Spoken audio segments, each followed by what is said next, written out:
老师啊，我想知道你对万人敌一案有什么看法？还有什么好看的呀？左看右看，上看下看，最好看的就是他人头落地，然后脑袋滚呐滚呐滚呐滚，滚到一堆金银财宝面前，看得到没得花，活活把他给气死啊！不对呀，他人头落地了就已经死了，对不对？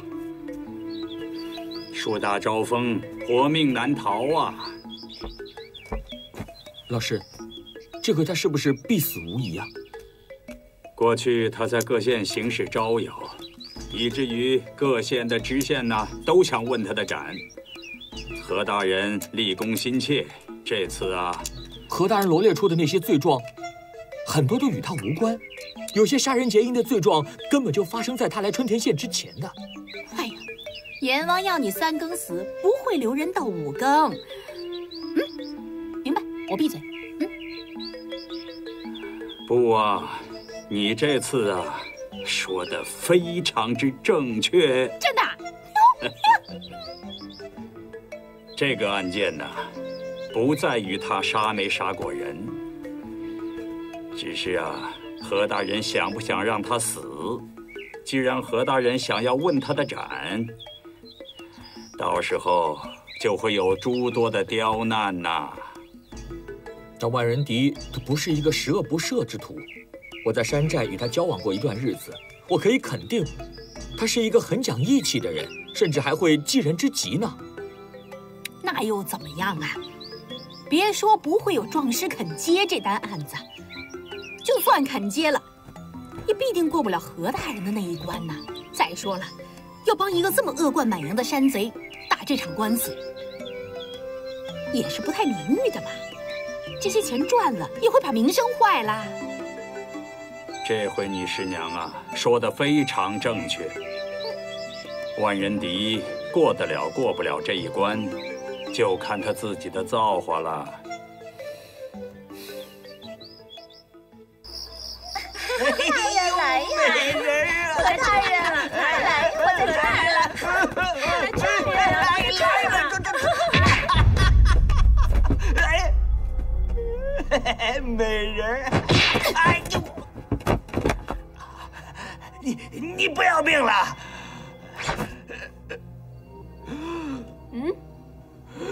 万中无一。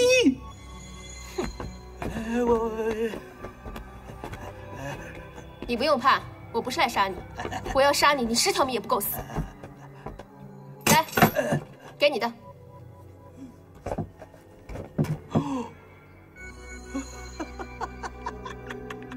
如果你肯放了我爹，这些全部都是你的。这当然没问题，不过以你爹的身份，这区区之数未免太小看他了吧？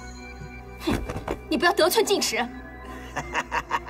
既然你晓得到这里来找我，那就说明你已经摸清了我的门路。我是什么人呐？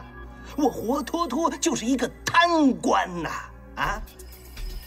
看我这里凿了一个什么字？贪字啊！我随时都可以杀了你。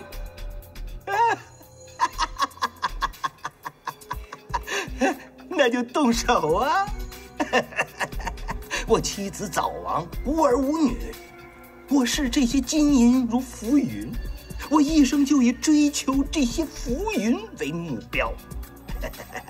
你杀了我一个贪官，还有数千上万的贪官，到时候你救不了人，这又何必呢？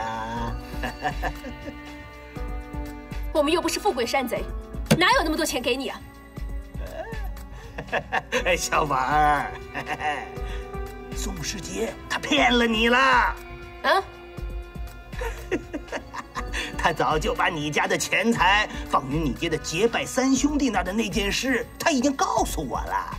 什么啊？你说什么结拜兄弟？宋世杰他就是个混蛋，你不要听他一派胡言。不过我相信呐，你要是想救你爹，你就拿出点诚意来嘛。钱没了，可以再去打家劫舍去拿回来。可是你爹的命没了，你就是孤儿了。啊，宋世杰，宋世杰，怎么每件事都跟你扯上关系？放心，我虽然是个贪官，可是我是讲究信用的贪官啊！只要你把10倍的金银放于此，我就会以上天有好生之德的名义去救你爹爹一命，放你爹爹一马。至于这些银两嘛，就当做定金好了。嗯。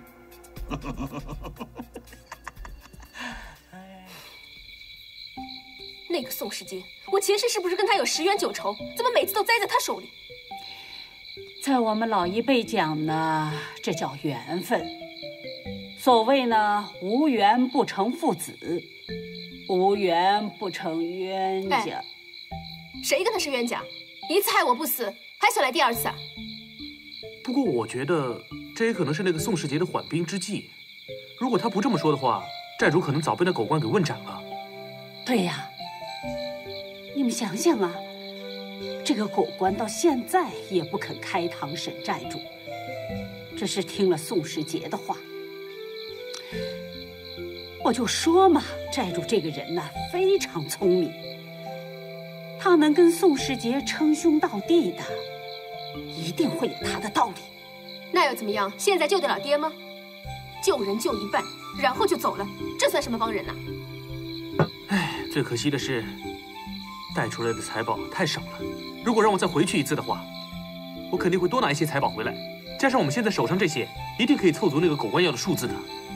你可别做傻事了，现在你要回去，非给你抓进大牢不可。何况那个何汝大一看就是贪官，就算你给再多的钱，他还是继续贪。既然如此，我们还是考虑一下宋世杰的建议，咱们找个壮师给债主翻案。找壮师？我倒觉得宋世杰这个办法也未尝不可。你们想想，我们现在手上这些钱，虽然贿赂那个狗官不够，可是要找个好的壮师，那是绰绰有余啊。债主都说了，有事啊，听他的话行事，你就听他一次吧。啊？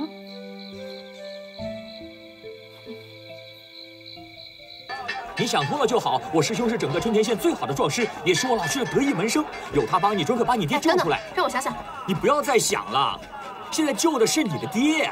我师兄他很忙的，我求了他半天，他才肯腾出点时间来见你的。错过了他就觉得你没有诚意了。来，走，走吧，走吧。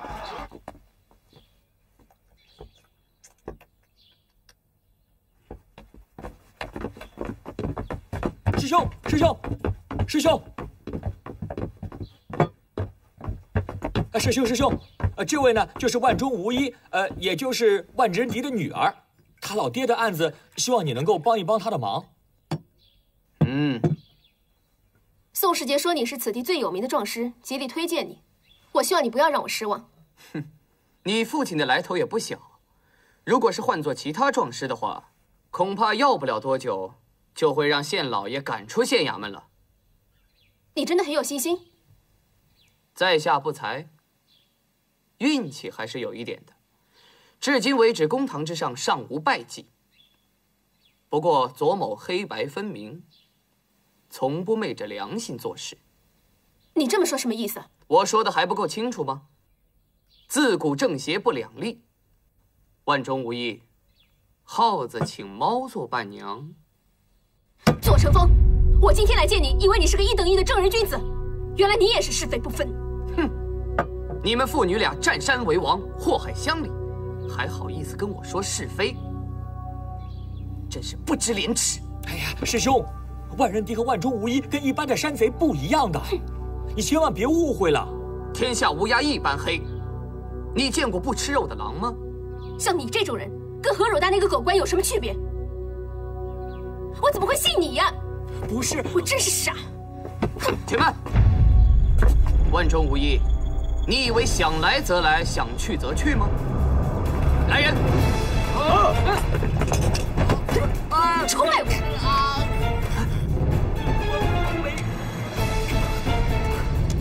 他们退开，不然我就杀了他！且慢，不要伤害师姐。叫他们放下刀，放下！照他的话做。没听见吗？还不照他的话做？哎，停手，停手，把他抓住！停手！哎，大家都是一场误会。哎，贤侄不要慌张，我已经调查清楚，万人敌的确是山贼，可是万中无一，他是个1等1的良民呐。本人为官清正，绝不会冤枉好人。万中无一，还不快走！无一，何若大，你什么意思啊？我好不容易才把万中无一给骗出来，你凭什么把他放走？哎呦，贤侄，我确实已经调查清楚，万中无一没有案底呀，不能因为他父亲是山贼，就把他的全家都抓了吧？少废话！你好好说，他给了你多少钱？你是官吗？他是贼，他爹是山贼的头头，啊！你这样把他放走，是何居心呢？贤侄呀，什么都逃不过你那双眼睛啊！之前他的确是给了我不少金钱，不过，你说与其把他抓起来，不如把他的钱一点儿一点的挤出来，岂不更好？我就知道你的小肚鸡肠，打如意算盘呢！我告诉你，这群山贼捉了我师妹，掳走我老师师娘，我是不会放过他们的。哎呀，贤侄息怒啊！等我把他们的赃款全部缴回来，将他们2个交你处置，如何？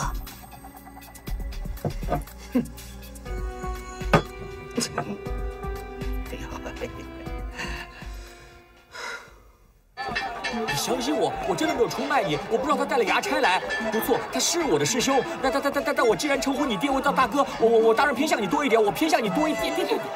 你现在说什么都可以了。你说帮我，你帮了我什么？你明知他们是一伙的，也叫我白白将金银财宝送给他。我什么？看着一大群狗官差围攻我，也不帮忙。你当时掐着我怎么帮你忙了？何况我又不懂这个武功，我男子汉大丈夫，连武功也不会，做什么男人？你看看你，不会武功，说话也不流利，你去死吧！我恨死你了！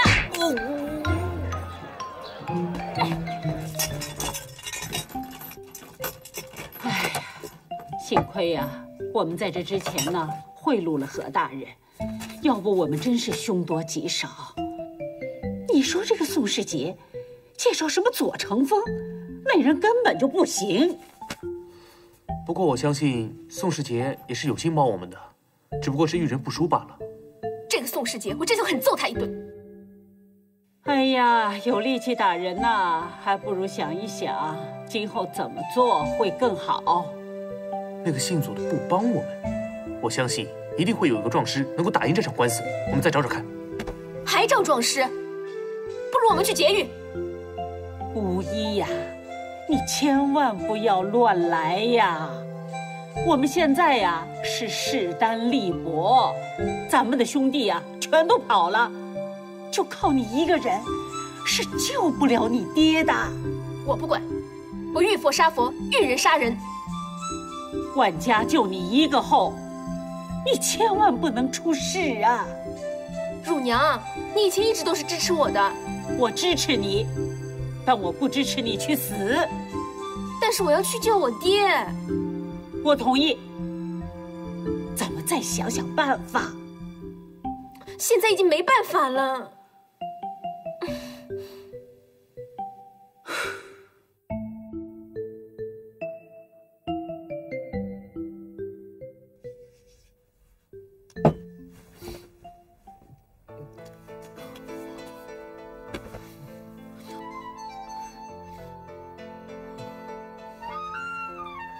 师兄，你来啦！让为兄看一看，伤得怎么样？没事。你看看，我就是担心那个万中无一会伤害你嘛。果不其然吧？没有啊，师兄。这个伤呢，是我刚才在那里不小心自己撞到的。师姐啊，师兄到这里来，其实是想请你原谅的。我答应你帮助万中无一，其实是想让你把他引出来，然后让他自投罗网。师兄，你不要这么说，我明白师兄的初衷。你以为万中无一是贼吗？我要是你的话，我也会这么做的。可是师兄，你误会了，其实不是这样的。无一妇女呢，都是忠肝义胆的江湖儿女，她们从来不做违背良心的事情的。师杰啊，你还是太天真、太善良了。通常坏人都会把自己伪装得跟好人一个样，但他们骨子里永远都是坏念头。你是怎么看都看不出来的。不是，可是我真的好了，我觉得我听师兄一句话，不要再跟万中无一这样的人交往，跟这样的人来往是不会有什么好结果的。而且，老师也不希望你跟山贼称兄道弟呀，啊？我明白了，师兄。好好养伤，我先走了。师兄慢走。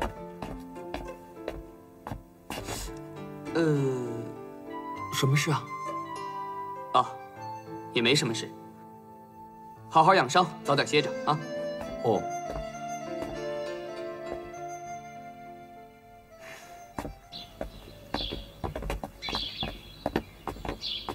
嘿，长风！哎，师娘，你来啦？我是替老师送谢师酬金来的。哦，见完啦？刚见完。那上珠呢？我过2天再来找他吧。哎呀，这话怎么说的？人都来了，何必还要过2天呢？他也很挂念你，我带你去见他。娘，啊？哎，上珠，来。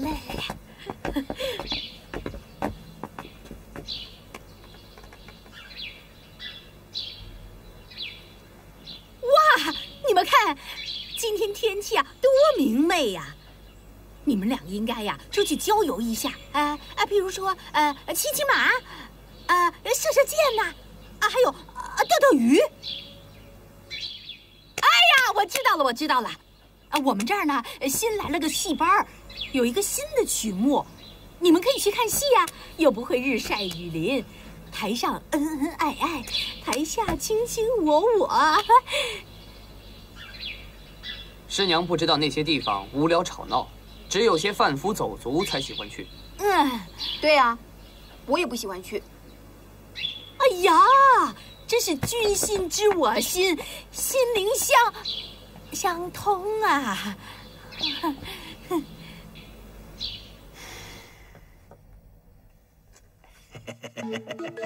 贤侄啊，上珠现在可能已经是不洁之身，你对她何必还如此眷恋呢？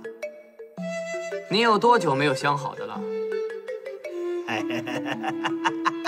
已经很久了，少说也得有10个时辰之久。昨天晚上我还在风华雪月楼软玉温香，芙蓉帐暖，可谓是销魂呐！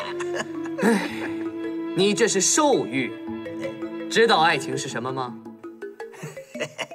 不就是一个男人，一个女人，再加上一张床吗？你可真是不知情为何物。我对上珠是真心实意，我想她也是，因此即使她被别人玷污过，也不是她心甘情愿的，我也不会因此而抛弃她。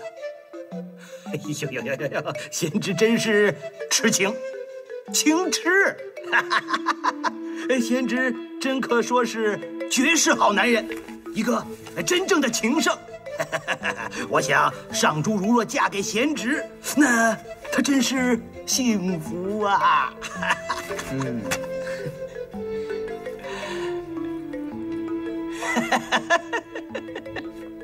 娘，爹回来了。哦，哎呀，女儿，你师兄等你1天了。娘，我很累了。他累了就让他回去休息嘛。年轻人累什么呀？你才累了呢，我也累了。起来！哎，娘，来，坐下，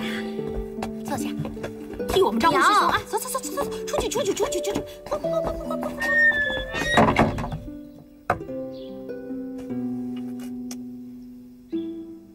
师妹啊，为兄画了一组画像，来看一下。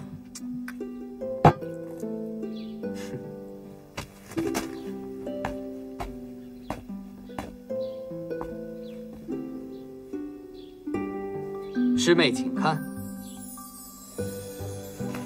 怎么，不喜欢啊？好，那再看下一张。怎么样？还有呢？怎么样？还有。接着看，喜欢吗？看，这只猪画的真可爱。就是按照你的模子画的。你胡说什么？谁是猪啊？我打死你！哎呦，师妹，师妹，哎呦，你打得我好疼啊！你造反了，你个小丫头！来呀，来呀！哎，真打呀！哎呀，好疼的！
怎么啦？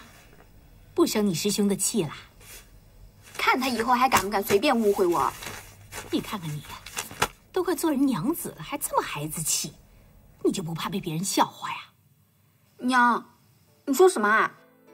我说啊，程峰在外面跟你爹谈你们两个的婚事呢。真的？哎呀，女儿婚姻大事，我做娘的怎么能拿来开玩笑呢？我去看看。一看要出嫁了，啊，高兴成这个样子，哎呀！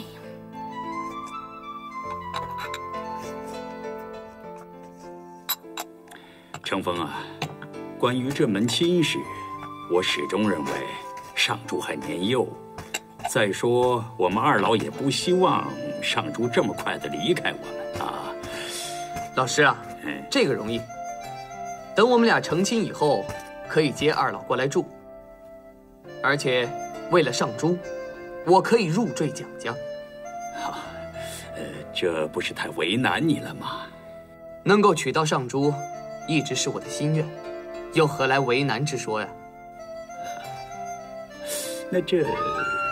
师兄想跟我成亲，请问这件事情可与我商量过？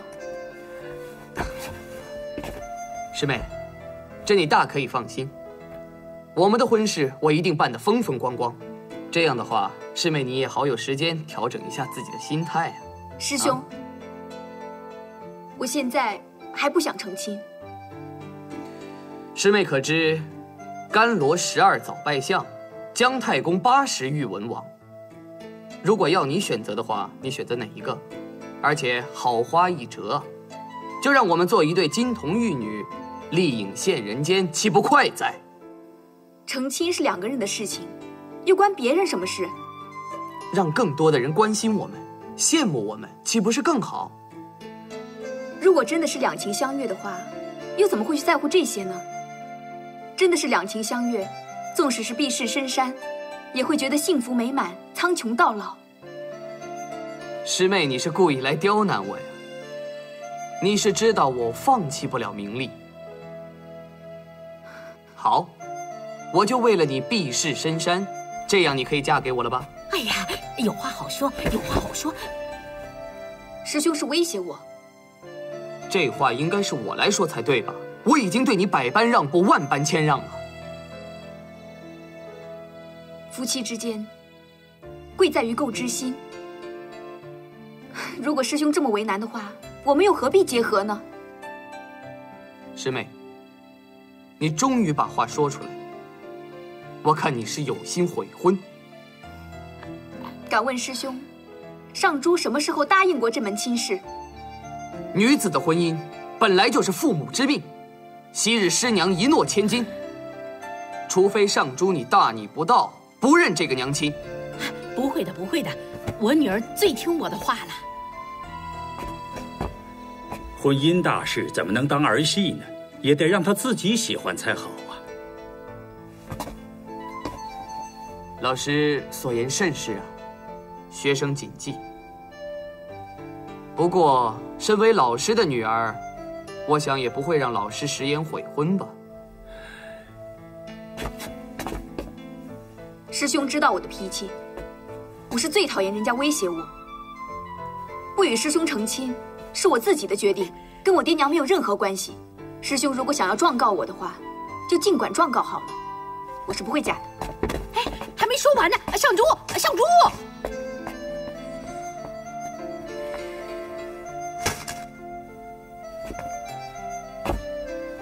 程峰啊，你先回去，我再跟他商量商量。那就有劳老师了。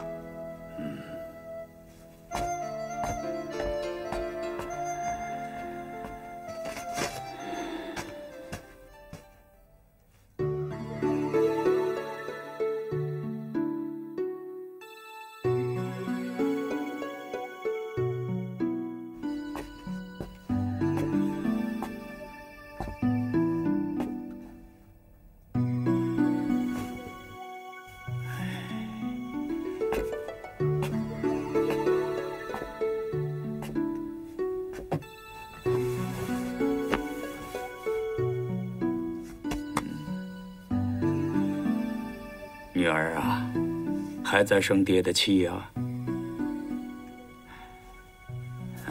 是爹不好，让你受委屈了。可是当时爹是实在是没有办法呀，你整天音讯全无，我和你娘都急死了。当时你娘为了马上把你找回来，就稀里糊涂地答应了程峰。只要程峰能把你找回来，就把你许配给他。唉，爹也是糊涂，也没站出来反对。爹不好，爹是怕再也见不到你了。爹，我是在生大师兄的气。那，你看到他刚才那个样子了？飞扬跋扈，自以为是。是爹不好，爹没有保护好你呀。爹，别这么说。我知道你们是因为担心我，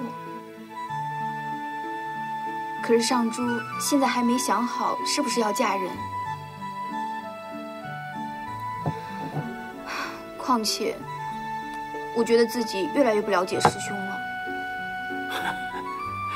程峰啊，不是个计较的人，他是放心不下你，他是怕夜长梦多呀啊！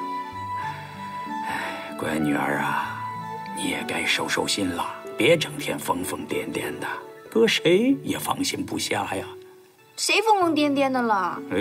那我还以为爹是最了解女儿的呢，我这叫不拘一格。哦，你。可是今天以后，都不知道该怎么去面对师兄了。其实程峰啊，也不是个小肚鸡肠的人，改天呐，跟他聊聊，他会理解你的。我才不要理他呢。瞧，刚才还说不知道怎么见人家呢，现在又不去见人家，你呀。爹，你说话不向着女儿。我也不要理你了。你这个臭脾气啊！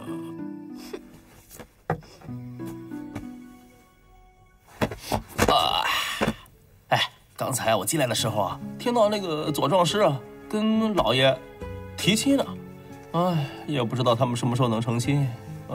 相信小姐啊，出阁之后也不知道什么时候能回来了，肯定想死老爷了。最新消息！我听说啊，小姐居然敢拒婚！这次啊，把左壮师气的是七窍生烟呢。真的？谁说不是呢？但是我们老爷啊，到现在还没有想到应付之法呢。啊，这么峰回路转了？对呀，赶紧睡吧。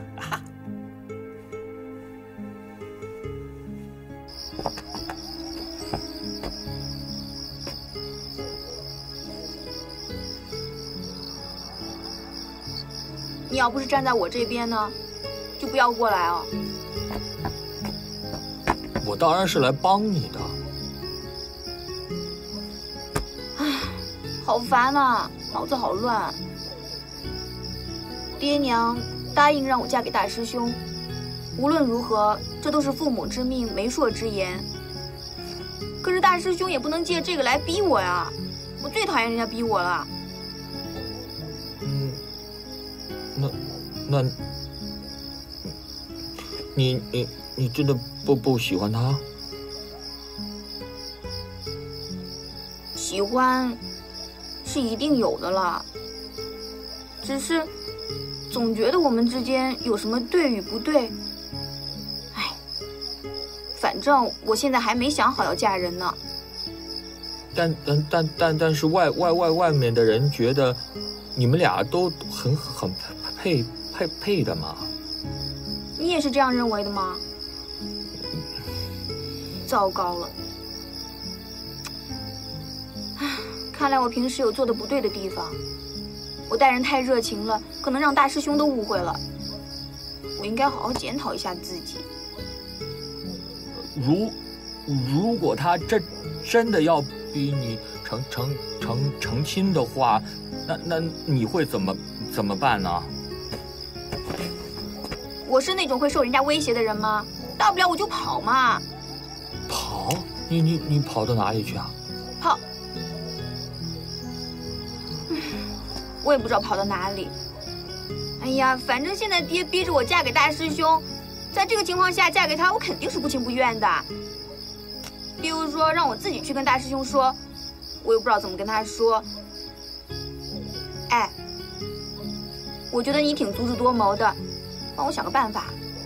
想我帮你想，我也觉得老师讲的是对的。你也这么觉得啊？当然啊，老师说的不会错的。你平时不是紧张的时候才结巴的吗？今天怎么觉得你一直都在结巴呀？今天天气有点冷啊。现在是很晚了，你快回去睡觉吧。我想多陪你一会儿。那也好啊。你要陪着我的话，就要把我哄高兴了。我今天心情不好，你要不能把我哄高兴的话，我就把你扔到江里去喂鱼。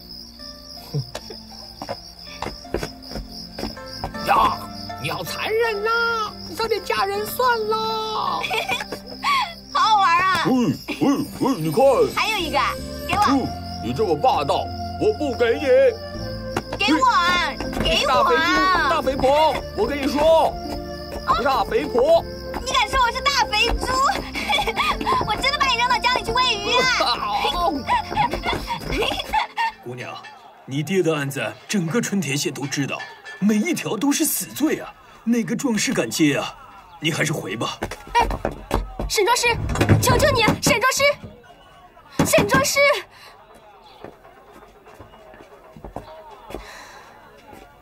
没有人肯接你这单官司的。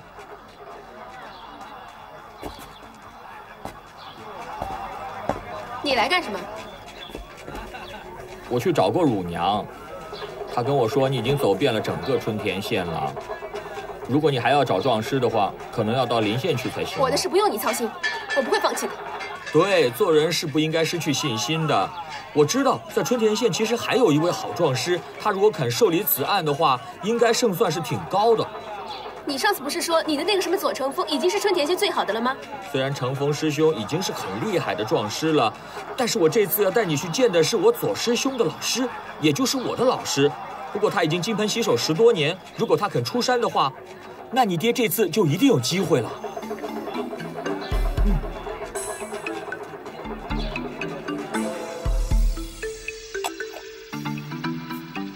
我是不会接此案的。一来我早已不涉足公堂，二来你爹的事，恕老夫实在无能为力。蒋老师，师姐说过，你过往的案件都能够起死回生，这次也只有你才能帮得了我爹了。哎呀，纵然要帮，我们也帮那些值得帮的啊！要是我们帮了你，你们掉过头来又抢劫我们啊，那我们家老爷不成了千古罪人了吗？不会的，我会叫我爹改过自新。老师，你平常教我们凡事都不能只看表面。我相信那个万人敌不是那么作恶多端的人。对啊，我爹最崇拜的就是梁山坡，经常劫富济贫的。哇，这什么歪理呀？有钱就要让你们劫呀？那我们岂不是很危险吗？啊！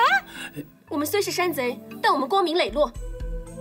好，既然你们这么说，来人！老爷，他还没有抢劫我们，这都是你惹回来的。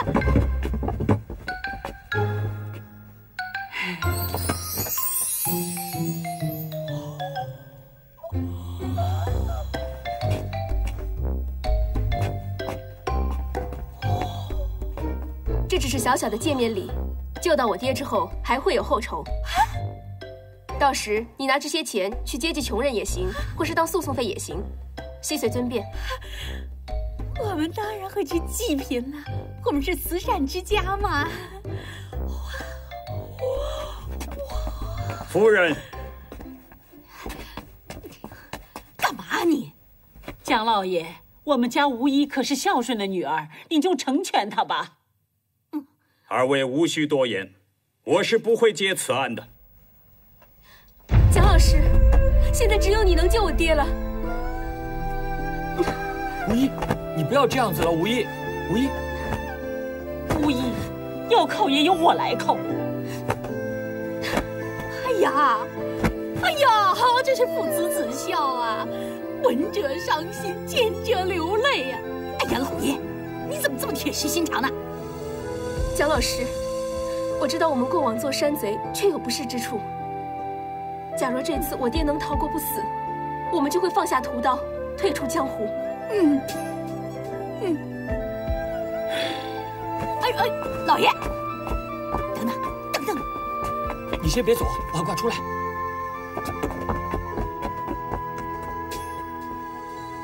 老爷，那个无一怎么说也算是个孝女啊，为什么你当初要去做壮师呢？还不是为了要救急扶危，伸张正义吗？对呀，那你现在的正义之心哪儿去了？无一他虽然有些野性，但是心地真的不坏。他的好心肠来自哪里啊？还不是遗传自他爹爹吗？那他爹为什么要做山贼呢？还不是像林冲、宋江一样被逼上梁山的吗？那真是其情可悯呐！如果你不帮这两妇女，那就等于是将他们弃于绝路了。情何以堪呐！好了，你们不要再说了。我真是不明白，你为什么这么坚持？真想不到你会如此的贪钱。我是贪钱，但是我是为了这个家，我让你吃得好，上桌穿得暖，我有错吗？啊！以前的官司你不接也就算了，但是现在这个官司，你看到没有啊？他送来的东西，哇，全都是金银珠宝啊，少说有3000两啊！ 3000两啊！要是送回去的话，那我的心痛啊，很痛，痛严重了就停了，停下来人就死了。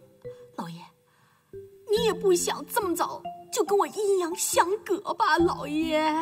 少跟我来这一套！我看要是不给你打副金棺材，你是不会去死的。